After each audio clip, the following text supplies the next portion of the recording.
പ്രിയ സ്നേഹിതരെ, നമ്മൾ അനുദിന ജീവിതത്തിൽ അത്ര ഗൗരവത്തിലെടുക്കാത്ത ഒരു അപരാധമുണ്ടെന്നേ, അസൂയയാണത്. The sin of envy. സത്യത്തിൽ പരാജയപ്പെട്ട ഒരാൾക്ക് വിജയിയോട് തോന്നുന്ന പ്രതിഷേധമാണത്. മറ്റുള്ളവരെക്കുറിച്ച് ഏറ്റവും മോശമായി ചിന്തിക്കുവാൻ പ്രേരിപ്പിക്കുന്ന ഒരു തിന്മയാണത്. മരണകരമായ 7 പാപങ്ങളിലൊന്ന്. അവരൻ്റെ നന്മയെ കാണാനോ നമ്മുടെ കഴിവിനെ നശിപ്പിക്കുന്ന ആത്മാവിൻ്റെ തിമിരം.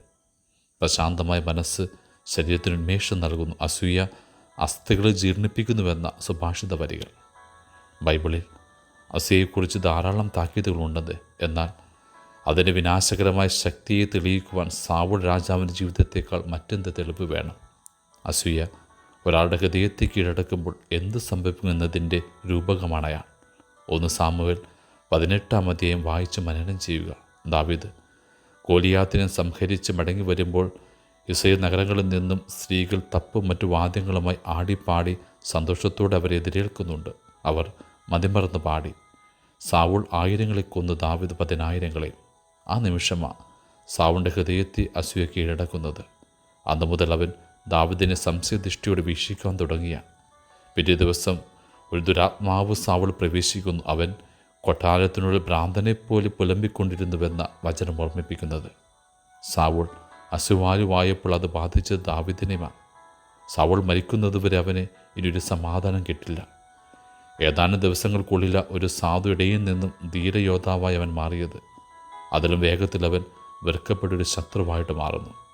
താമസിയാതെ അവൻ ഒരു ഇരയെപ്പോലെ വേട്ടയാടപ്പെടും. താമസിയാതെ അവൻ സാവൂളിൻ്റെ കൊട്ടാരത്തിൽ നിന്നും ഒരിക്കലും തിരിച്ചു വരാനാവാത്ത വിധം പലായനം ചെയ്യും.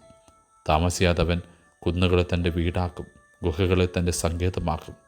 താമസിയാതെ അവനൊരു അഭയാർത്ഥിയാകും. ദാവീദ് ഒരു തെറ്റും ചെയ്തിട്ടില്ലെന്ന് അറിഞ്ഞിട്ടും സാവൂൾ അവനെ വധിക്കുവാൻ നിശ്ചയിച്ചു. കാരണം അസൂയ അവനെ കീഴടക്കി. താമസിയാതെ അസൂയ സാവൂളിൻ്റെ അസ്ഥികളെയും ജീർണിപ്പിക്കും. നിൻ്റെ ജീവിതം ഐശ്വര്യപൂർണ്ണമാകുമ്പോൾ, വിജയശ്രീലാളിതനായി തിരികെ വരുമ്പോൾ, നിന്നെ അനുമോദിക്കുവാൻ അനേകർ ഒരുമിച്ച് കൂടുമ്പോൾ സ്വയം മറന്നതിൽ അഭിരമിക്കരുത്. കാരണം നിൻ്റെ വളർച്ചകളിലും വിജയങ്ങളിലും നിന്നെ അനുമോദിപ്പിക്കുന്നവർക്കിടയിൽ ആരോ ഒരാൾ അസൂയയോട് വിരോധത്തോടും കൂടി നിന്നെ നിരീക്ഷിക്കുന്നുണ്ടെന്നേ. സാവൂളിനെ പോലൊരാൾ.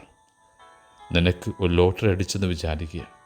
പുതിയൊരു കാർ എടുത്തെന്നും നല്ലൊരു വീട് പണിതെന്നും സുന്ദരിയായൊരു ജീവിത പങ്കാളിയെ ലഭിച്ചെന്നും കരുതുക. നല്ല മാർക്ക് കിട്ടിയെന്നും നല്ല ശമ്പളമൊരു ജോലി ലഭിച്ചെന്നും കരുതുക. നിൻ്റെ റീൽസിന് മില്യൺ കണക്കിന് വ്യൂസ് ഉണ്ടെന്നും കരുതുക. അമിതമായി ആഹ്ലാദിക്കാൻ വരട്ടെ. നിൻ്റെ വീഴ്ചയും അധമതനും ആഗ്രഹിക്കുന്ന ഒരാൾ, നിന്നെ ഇല്ലായ്മ ചെയ്യാൻ ആഗ്രഹിക്കുന്ന ഒരാൾ അസൂയയാൽ തൻ്റെ അസ്ഥിയെ ജീർണിപ്പിക്കുന്നുണ്ടെന്ന് കൂടി ഓർമ്മിക്കണം. ആമേൻ.